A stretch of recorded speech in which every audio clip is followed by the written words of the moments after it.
Napakalakas ng alon, grabe.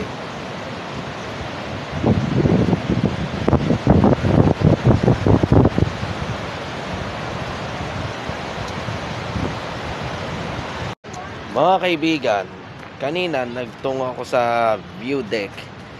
Napakalakas, grabe yung alon. Nandahil yan sa hanging amihan. Kaya iniisip ko,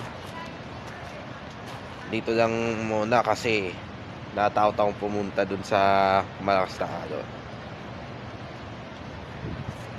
Nandito ako ngayon live sa Pacific Kulas Beach Resort dito po sa Aurora City. Ako po yung lingkod, MJ Feliciano, nagulat.